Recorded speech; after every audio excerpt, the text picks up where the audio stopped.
You guys excited for some action on the House floor today? Been waiting for that for a while, haven't we? So that'll be good. So yeah, I just wanted to first of all announce a few things and then talk about our Oversight Committee.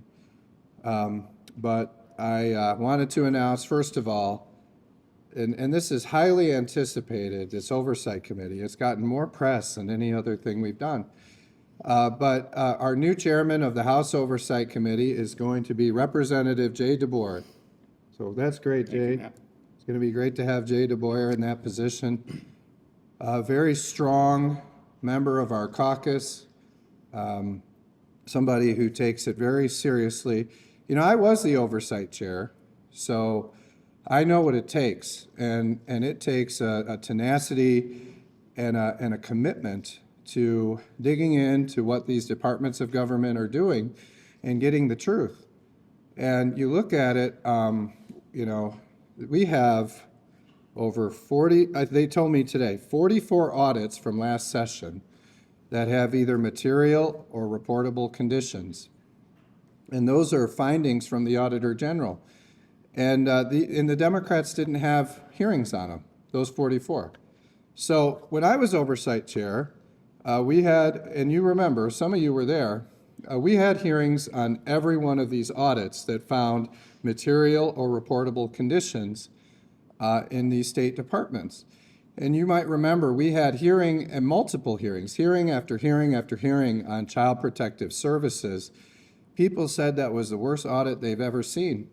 And then we keep getting them, and they keep showing that the Child Protective Services is not doing very well. The Unemployment Insurance Agency, you guys remember, we had a lot of hearings on that.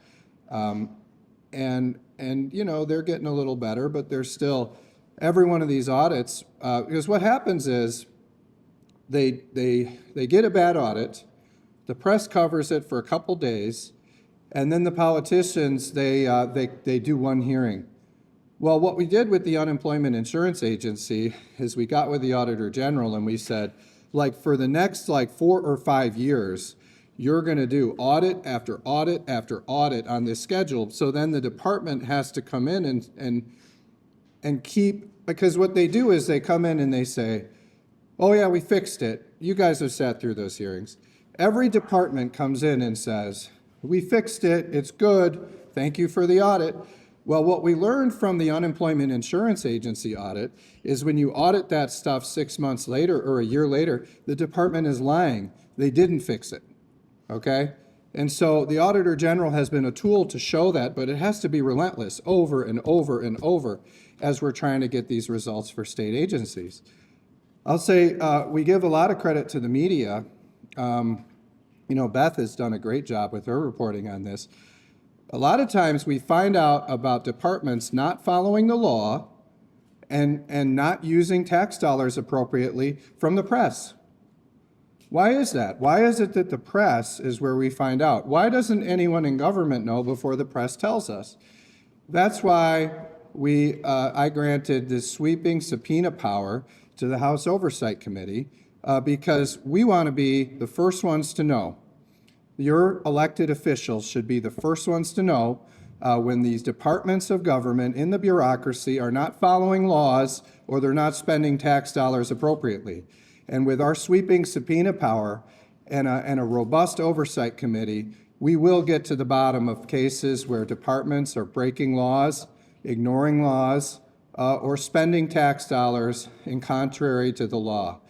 And so that's what this robust subpoena power is really about. I mean, I'll just talk about a couple things. Like you look at this, you know, they lost all the liquor bottles. You remember that?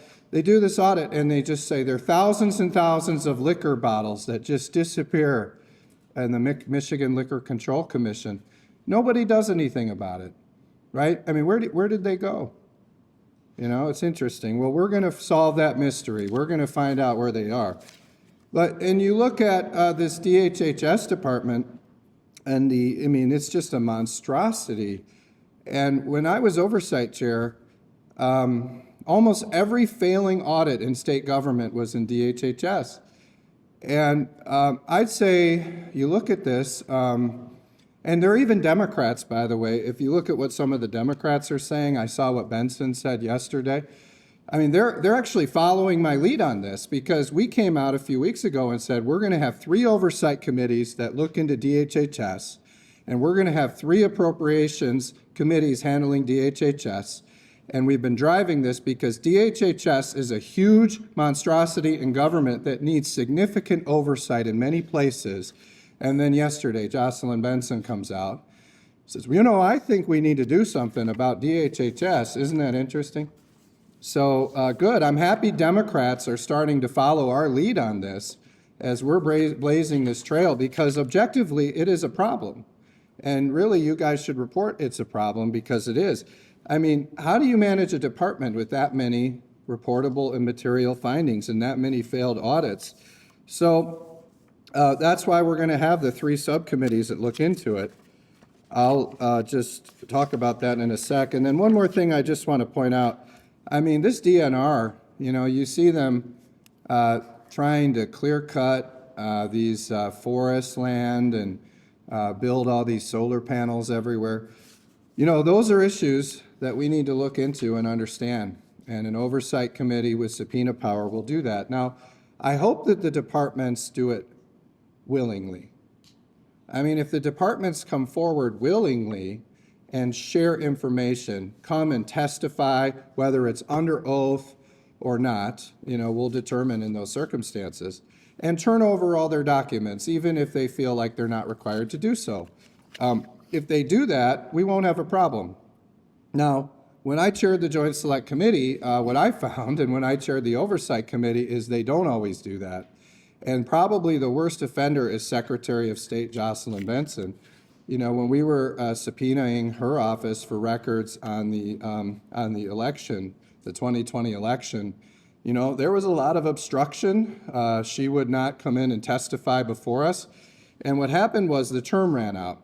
Because if you were, you know, the term ran out and the subpoena power expired. Well, that's, you know, I'm going to be here for 6 years, probably as speaker, longer than she'll be here. And so that subpoena power will not run out this time. I'll tell you that. And we're going to get answers. Now, hopefully they cooperate. I mean, hopefully they just come in voluntarily and talk. But if they don't, we will issue subpoenas. Jay DeBoyer and his committee, the Oversight Committee, will have full authority to issue subpoenas to compel these state government officials and their departments to turn over documents relevant to their investigations, and also to appear and testify, whether that's in a deposition outside of the committee or whether that's in front of the committee under oath. Those are the kind of things we're going to be seeing. And I'll just say, you know, what we're doing is we're hiring a number of lawyers and investigators, people with prosecution experience, people with investigative experience, because we're not messing around. We are going to get to the bottom of the misspending of government funds, and also departments that are blatantly breaking the law. I mean, you look at what they did, where the MEDC, they make these deals. The politicians put guardrails on the deals and say, you shall not deliver this money until you meet these conditions. And then if the company doesn't do what they're supposed to do, you're supposed to claw it back. And then you see, from the day I started, the MEDC came in, and you remember this audit in 2019, they came in and said, well, we just call them on the phone, and if they verify the jobs, we send them the money. Okay, that's how we started in 2019. And then just the other day, we found out from Beth LeBlanc in the Detroit News that they just pay out $666 million to GM, even if they don't create the jobs. And then GM sells their interest to another company as they're leaving Michigan. This is the kind of stuff that we are going to be investigating moving forward. Every one of these economic development deals, to look into them and determine, are they following the law? Are they spending our tax dollars according to the law or not? And if they're not, we're going to expose it and we're going to hold them accountable. So I have a lot more to talk about. I'll just say one more thing. I'll just remind you what the 6 subcommittees are. The first is a very important one, the weaponization of state government. That is a very important matter. You're seeing everyone from DHHS to our Attorney General and Secretary of State, weaponizing government. Our child welfare system, I mentioned that. That is one of the biggest problems in state government. And because these vulnerable kids don't have lobbyists, nobody does anything about it. We are going to dedicate a subcommittee specifically to fixing our child welfare system and taking care of our most vulnerable kids. I mentioned the corporate subsidies and state investments, everything from these bad economic development deals, and maybe we'll find some good ones. I told our people, maybe the Detroit News is just biased against the MEDC, and when they come in and testify under oath, we'll find out that there are all these great economic development deals they did. It's just the Detroit News hasn't told us about them. I mean, that's possible. Anything's possible, right? But we're going to look into these corporate subsidies and the state investments. How are they? Somebody told me, one of your reporting, I hate to pick on the Detroit News, but maybe it was you. So, what are they making? $600, $700 million a year in investment income because they're not spending the money. And then they tell us that they need to raise taxes to fix roads. It's pretty interesting, isn't it? Or they didn't have enough money for school resource officers. So it's $600, $700 million a year in interest they're getting. Well, what are they, we need to be looking into these state investments. That's why it's called corporate subsidies and state investments. Public health and food security. I mean, we all learned during the pandemic how fragile our food supply is. But we're also going to be looking into public health initiatives and nutrition initiatives of the state of Michigan. The Michigan Public Health Institute, which is a shady quasi-government organization where you see these people appear. They're on the DHHS org chart, but they work for MPHI, and then that shields them from accountability and transparency. So we'll be working on that, looking into that. And are these public health initiatives of the state of Michigan, are they making us healthier? With these free school lunches and free breakfasts, are they nutritious? And we'll be partnering as well, you see, with Trump's DHHS department and some of their initiatives as we're looking into that oversight and how the state is cooperating with those initiatives. Homeland security and foreign influence. You saw the University of Michigan is distancing itself from the Chinese Communist Party. That's a good thing. But we have all kinds of problems in our state, everything from drones flying around or are our bridges secure? Is our cybersecurity secure? And we have the Chinese Communist Party buying up farmland, battery plants, infiltrating our universities. There's a lot to do there in oversight. And then our state and local public assistance programs. As Democrats left their trifecta, now they didn't present all the bills, but the ones they did present, that greatly expanded the welfare state in Michigan. We need to look into, are our government programs going to the people they're intended to? Are they going to people, people that need them, that are working on an education, a job, or are they going to fraudsters? What are the checks they're doing? I mean, when I chaired the the Oversight Committee, you look at the UIA, these guys would come in and say, oh yeah, we're doing everything we need to do. And then we found out, no, they turned off all the fraud detection tools and they hid that from us for a year and they paid out billions of fraud. Well, are they doing the checks on all these expanded welfare programs, the food stamps, the cash assistance, and all the other ones, the unemployment benefits that they expanded? We're going to find out. We need to get value for tax dollars. We need to rein in these bureaucracies. And we need to make sure that the government works for the people again. I'll also point out that, all these state office buildings are empty. And I don't know where these workers are, but the Lansing Chamber of Commerce sure wants to know. So, we're going to be looking very carefully at the bureaucracy and the departments and understanding why is it that these workers are all working from home? And would they better serve the people of Michigan if they were in their offices doing work? I'll tell you, with Jocelyn Benson's office, we were all trying to file our required paperwork after the election, and we were going down there, and they told us the elections department is working in an undisclosed location for the foreseeable future. So you cannot turn in your forms here. Well, what the hell are we supposed to do? We're required under the law to turn in these forms. And so that's the kind of stuff that happens when people don't show up for work. I bet they didn't tell any of you that the Department of Elections was not showing up to work to accept this paperwork after the election. So we're going to be digging into that. The people of Michigan want their government workers working and working in the office. And I'm not even talking about the Lansing Chamber of Commerce. I mean, you look out how empty all these streets are out here. It's incredible. It's incredible. It's much different than when I started in 2019. So then I'll just point out, we'll also be creating a website, which we'll announce more next week. There's a lot of good people that work in government that see the fraud, that see the waste, that see the abuse, that see the departments mismanaging tax dollars and breaking laws. And when I was Oversight Committee chair before, I would hear from a lot of these people. So we're going to create a website where people can report this information and help our Oversight Committee get to the bottom of these matters so government works better for people. So I'll turn it over now to our brand new Oversight Chairman, State Representative Jay DeBoyer. Thank you, Speaker Hall. All right. Appreciate that.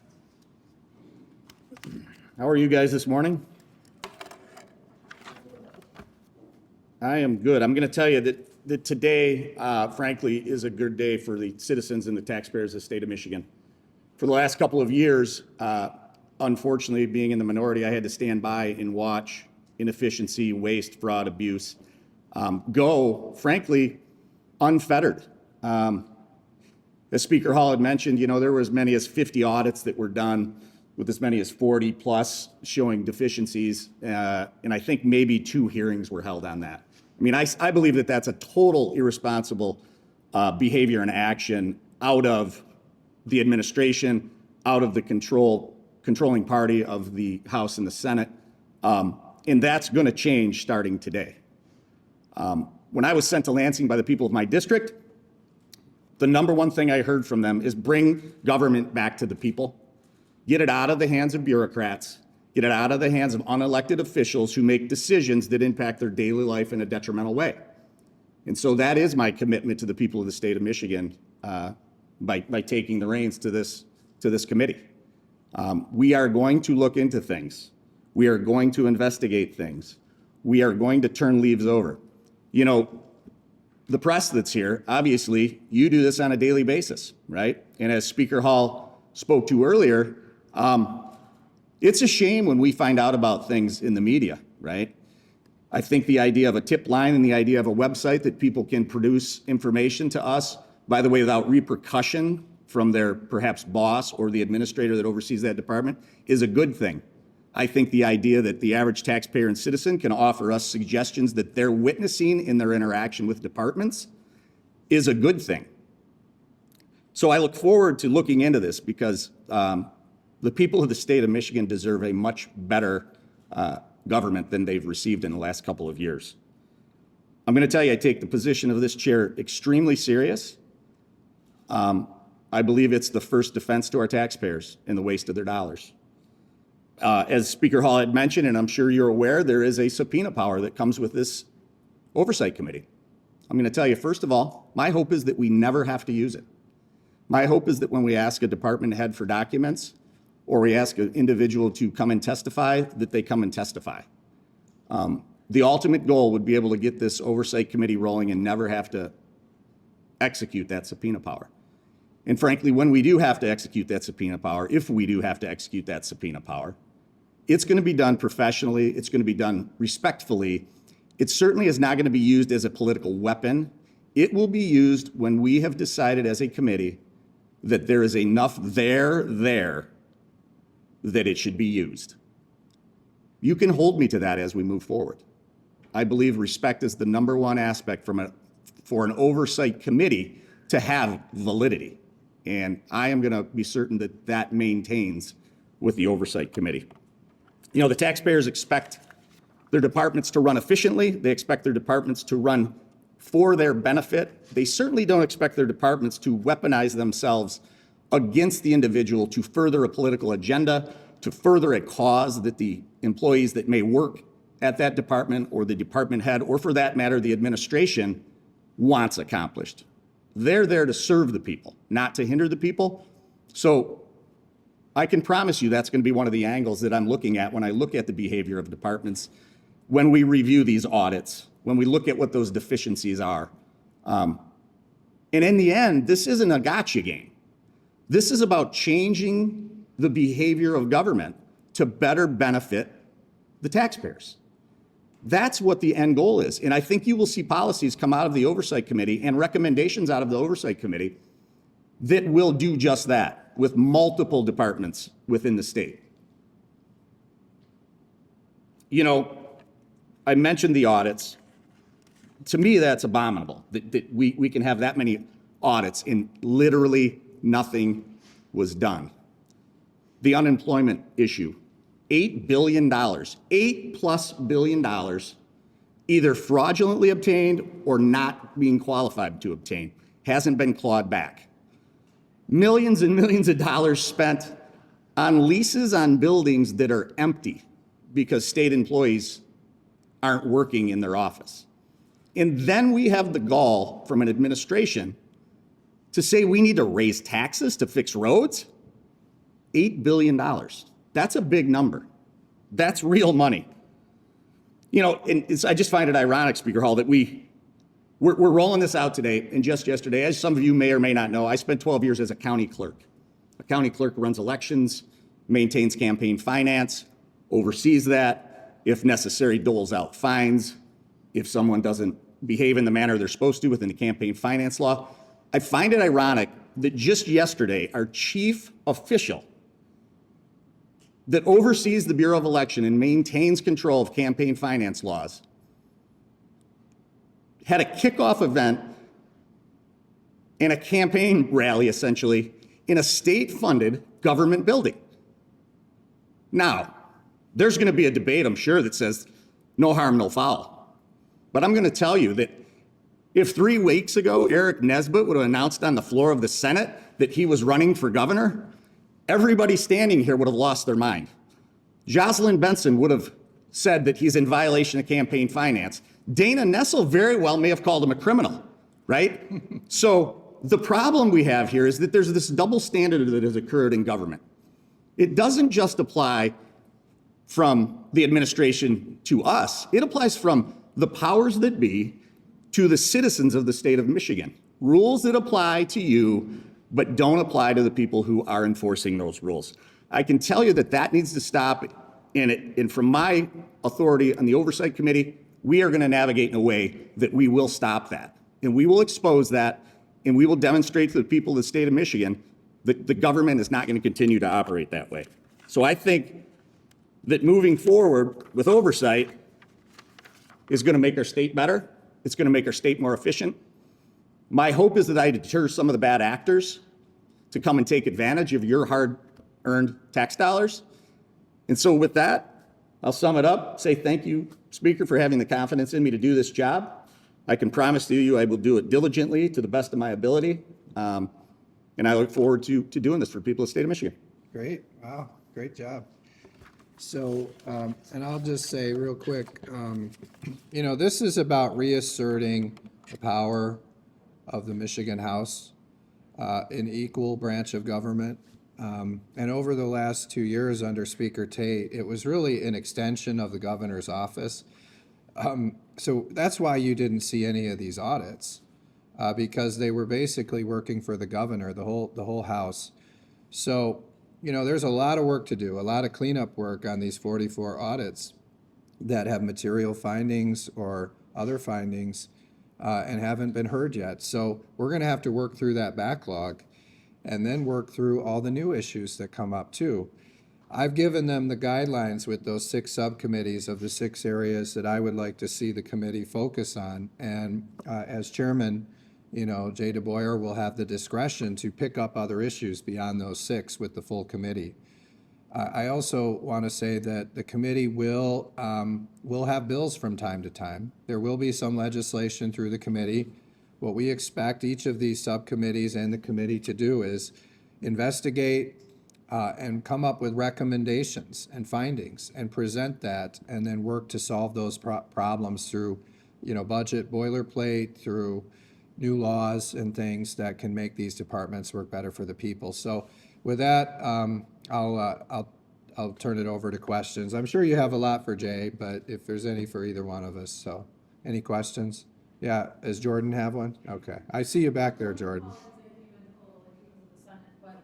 Yeah, well, there's not, a lot of people consider what Winnie Brink's doing is weaponization of government with her frivolous lawsuit, but we're not, and people would probably want to see us have her subpoenaed, but we're not going to do that. So if that was your question, we should do it, but we're not going to do it. But the question I was going to say is you mentioned bills. I was wondering if there was anything in particular, especially for like the first order of business that you guys had in mind, or is this sort of something that as needs arise, legislation will follow? Yeah, and the reason we won't do it is, see, I can't tell her what to do. She's an independent branch, and she can't tell us what to do. So her lawsuit saying that we should present, she doesn't, that's not a thing. The Senate doesn't tell the House what to do. Do you want to answer her question, or do you want me to? I can. You can, yeah. Sure. He's the chairman, so let's see how he does.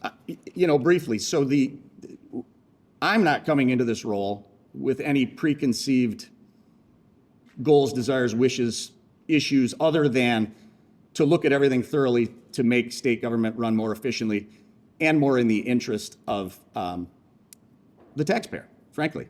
So no, there is no agenda. There's no directive from Matt Hall other than be responsible and be in the interest of the people of the state of Michigan at this point. Now, I can tell you as we move forward and we discover things, because, I would say that it would be great to believe that there's no deficiencies in state government, but no one believes that. And as we find them, we will offer legislation that will and should and can improve that circumstance. So from that moment forward, we wouldn't have to worry about the falling back into the same old, if you will. I hope that answers your question. Yeah, right here. Yeah. Okay, yeah. Yeah, you did a great job yesterday. Are you on 2 TV stations? I sometimes do. It's for Grand Rapids. Yeah. Oh, great. Yeah, you do a good job. So today, you kind of mentioned some of the departments that you were looking to give oversight for, DHS, ENR, SOS, Economic Development Corporation, and yesterday, corrections, MSP, in general. Is there any department that you believe is doing a great job right now that may not need that oversight, or is it an all-encompassing? Well, yeah, it was interesting. When we were at the State of the State last year, you guys should look for this year. So every one of those department heads was like this when they were walking by. They wouldn't look at the Republicans.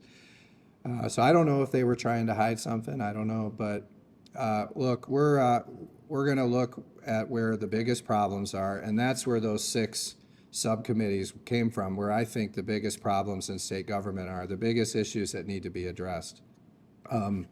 You have 44 audits out there that have findings from the Auditor General that need to be looked at.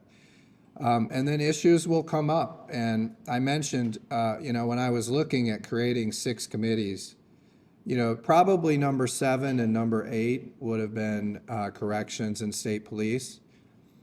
I feel like those departments are really struggling. They're being run poorly right now.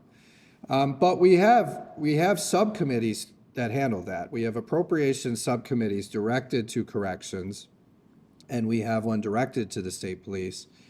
And you contrast that with weaponization of government that reaches many different departments, like the Attorney General, the Secretary of State, and the Department of Health and Human Services.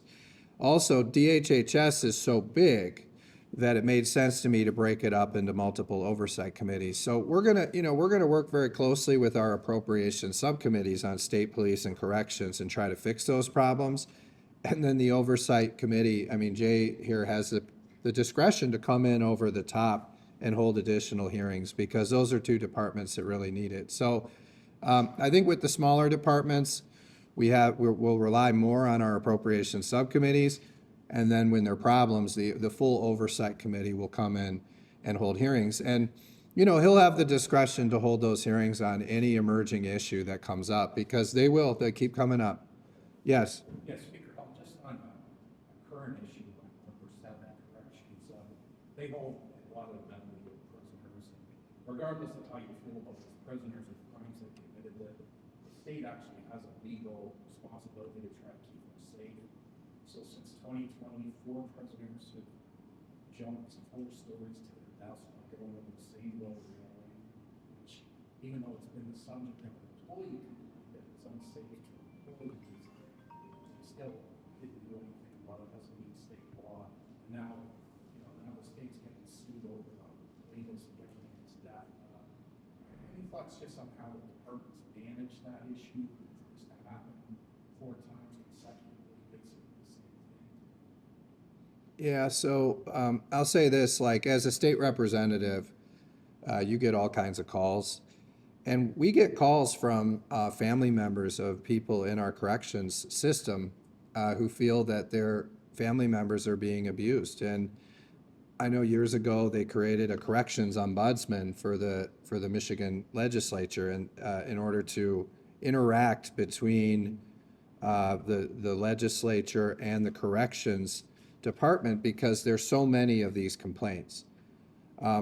I find that politically there's not a large constituency for prisoners, just like there's not a big constituency for vulnerable elderly people or vulnerable kids in our systems. But I agree with you, the state has a duty to those vulnerable populations to ensure that they're safe. And we need to work more closely on getting our corrections department to do that. It's not the politically popular thing to do to ensure safe living conditions for prisoners and our corrections workers on the job. That might not be the politically expedient thing to do, but as part of our duty as the state of Michigan to ensure that it's a safe work environment for our corrections officers and also a safe environment to live for our prisoners. Speaker Hall, I think we're going to hear, your opponents right out the gate call this committee an attempt to, conduct witch hunts. And the word that you guys are using today is investigation. So what is this committee's, boundary or line between an investigation becoming a witch hunt, or what do you have to say to people that are going to call this committee a witch hunt? Well, look, I mean, they said all kinds of things during the pandemic. And one thing government departments do, and their protectors, these Democrat elected officials, one thing they do is they call us names and they try to question our motives. But I'll tell you this, every single time that we've had it on good authority that there's a problem in a State Department, and then they come into our committees and tell us that there's not a problem, there was a problem. And these department heads are great salesmen, and maybe they've convinced some of you sometimes. I know they've even convinced me. And then you get back to the facts and you find out the MEDC, they're lying when they say they claw back and when they say that they follow laws before they pay out money. And they've been lying since 2019, at least, according to the information that the media has uncovered and the audits. And so you feel stupid believing these people, but they're great politicians and salespeople. And then when you get the facts and the data and the information these politicians and bureaucrats don't want you to have, you find out they're not serving the people of Michigan well. They're not following laws, and they're misspending dollars. We saw it with the Unemployment Insurance Agency. I mean, the first meeting I was there, Steve Gray came in and said, all we have to do is expand unemployment benefits and everything will be fine during the pandemic. Could you imagine how much fraud would have been paid out if we would have listened to him? And then the Democrats just did it. They just expanded it, even though that system still isn't fixed. And that's why we need oversight committees looking into those programs and ensuring that they're spending the tax dollars wisely.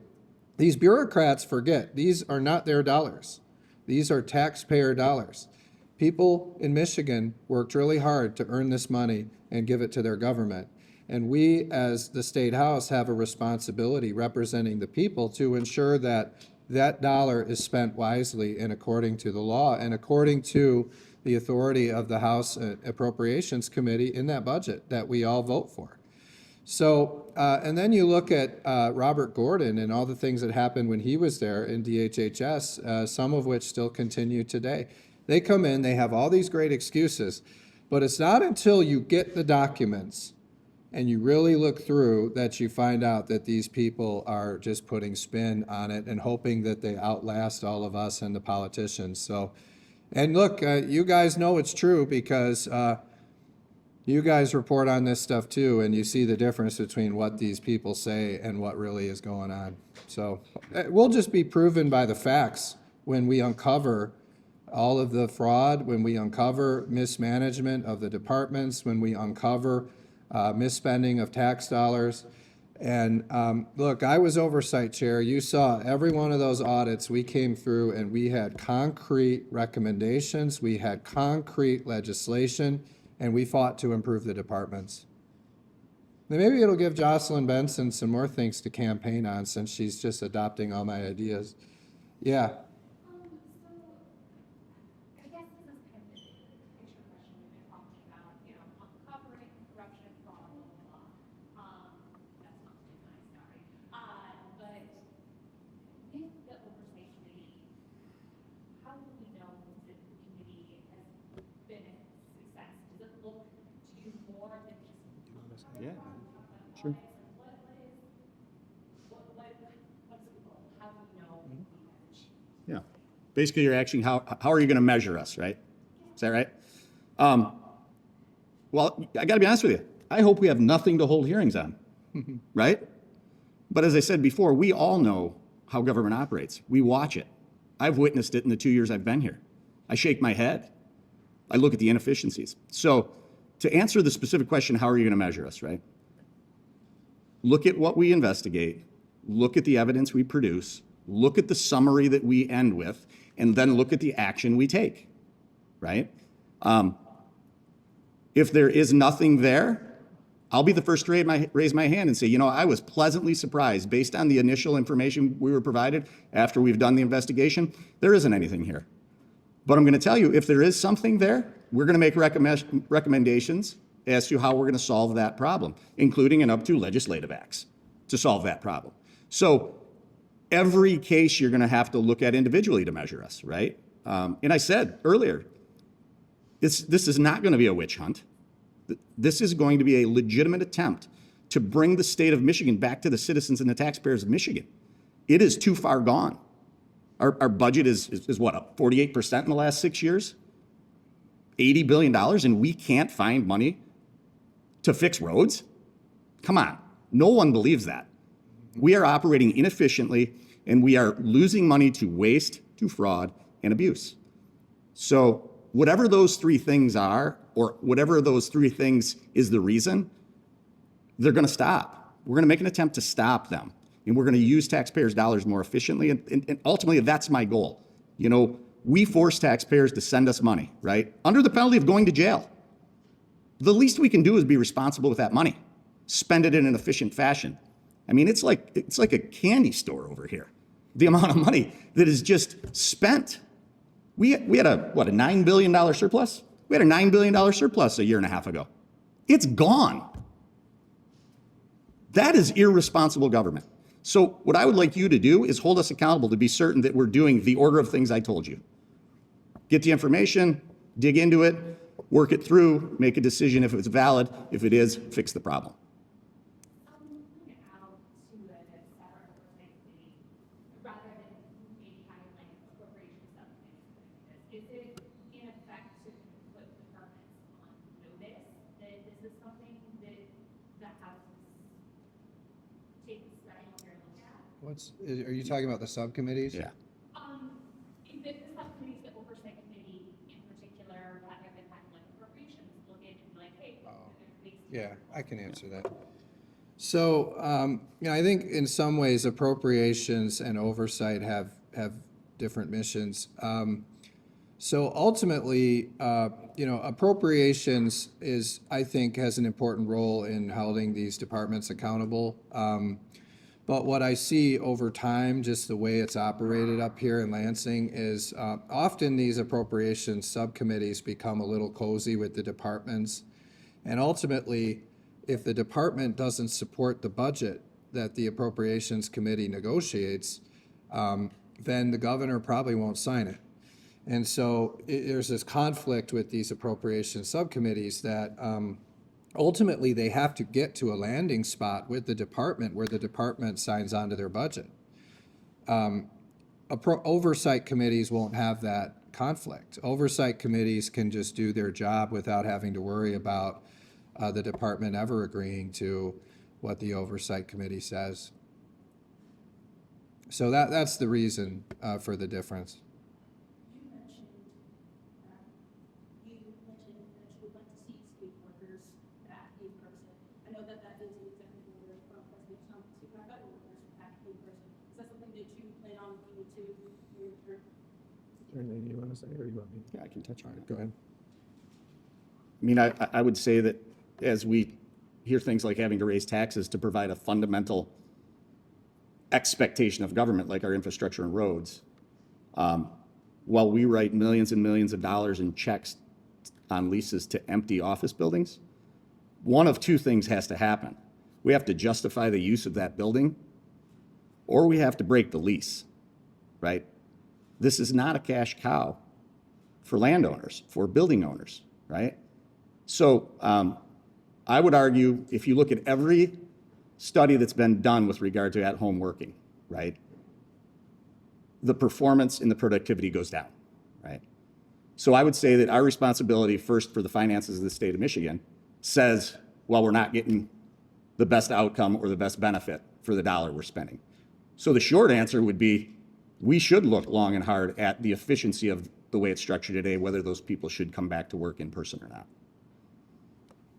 Yeah, and, and just the direction and guidance I'll give to our committees, from appropriations to oversight to others, is these departments are going to have to justify why these workers are not in the workplace. And they're going to, the presumption is going to be against them that this is a good idea, and they're going to have to really demonstrate above and beyond why these government workers should all be working at home when the pandemic has been over for years. Anything else? I know we got to get to session. Yeah, how's it going? Good, how are you doing? I'm curious, you had mentioned earlier, I believe one of your first press conferences, when we asked about FOIA legislation, it said you want to secure transparency in the budget and the revolving door between lawmakers and the lobbying board. I'm curious, since that was something that had come up last session as part of the Riot Act that Democrats introduced, are you looking, now that we have an oversight committee chair, are you looking to reintroduce those bills or choose a Republican version of some of those bills policies? Yeah, so, in the past, there was like this Oversight and Ethics Committee. This time, this is Oversight. And what's unique about it is we've created these 6 subcommittees, something that didn't exist before, and the reason for that was when I was Oversight Chair, I just found it was too hard to, how do you do, there's a lot of problems in state government, and you have one committee that kind of moves around like this and shoots one shot. That's why breaking it up into more subcommittees allows for the flexibility for a committee with different leadership and to focus on different things so that we can get to all of these problems in state government that need to be fixed. So you'll probably see a different committee take these bills up. But yes, I intend that soon you'll see us introduce a bill to end the revolving door where lobbyists, where the politicians become lobbyists. I think that's important. You've already seen in our House rules that we're pushing back on these earmarks. And, under Governor Whitmer, it's an average of $600 million a year in earmarks, whether it's the ones, not just the ones I talked about, the ones that Beth talks about too, the transportation and the health and all these other ones, all these enhancement grants, $600 million a year under Whitmer every year. And it was higher in some years, more than more recent years, but that's a lot of money. And so we're saying in our House rules, tell us who you are, who's the sponsor, where is it going, and what is the public benefit, and disclose that in advance of a vote. And we're going to move forward with a resolution soon that will detail that process. So you're going to see us moving on these issues. The issues that I think are the most significant in terms of bringing true transparency to government. So I think we're going to go to session now. Hopefully we have a big day over at session. You have a question? I do have one more. Who are you? Both of you alluded to it throughout. What are you? Who is this? Oh, great. Yeah, great publication. You guys are more fair than a lot of the press, and that's surprising to a lot of people. Appreciate that. I was just wondering, because I know the two of you alluded to it, I think you made some comments during your press conference yesterday, about, kind of weaponization of government. I was just wondering if you could kind of give like an example of, what that is, that we've seen in recent years, or kind of more clearly define what that subcommittee is going to be looking for. Is there anything you want to say, or you want me to hear? Go ahead. If you All right. Yeah, I mean, I think we've seen it in a lot of places. I mean, you look at the way the government has been weaponized during the pandemic, where they're threatening people's licensure over cutting hair and things like that. You look at the targeting by our Attorney General of people, probably for political reasons. I mean, you look at, they tie them up into litigation for years and years and years. People like Matt DePerno, and you look at what they've done with these, these presidential electors, and they've tied them up for years and years and years, and there's no end in sight. You look at what they did to Governor Snyder. I mean, these people, for years and years and years, charged him with crimes, and then it didn't get anywhere, got dismissed. They're trying to prosecute their political opponents, and they're weaponizing government. I'll give you another one. Do you remember the Marshall Battery plant, where a C4 tied to Governor Whitmer started attacking regular Michiganders just for expressing opposition to the Marshall Battery plant? I'm sure Jay DeBoyer will have a lot more in his committee, but I'm just saying we're seeing it all over state government, where innocent Michiganders or political opponents of the Democrats are being targeted by law enforcement and prosecutors or departments.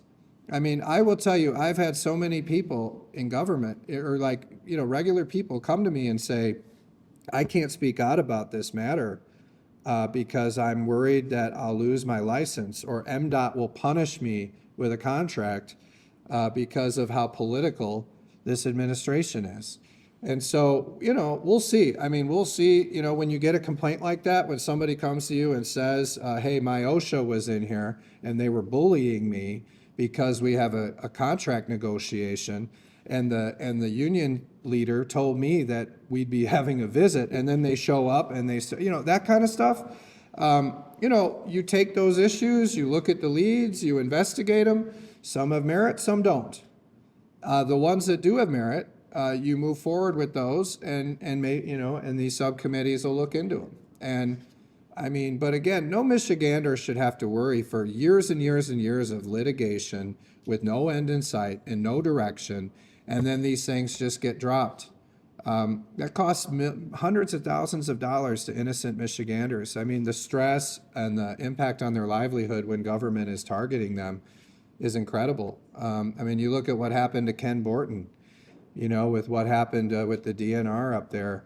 You should talk to him about that sometime. So it happens. It's been happening for years, and this subcommittee will look into it. I think we got session. Thank you. Thank you, guys. Yep.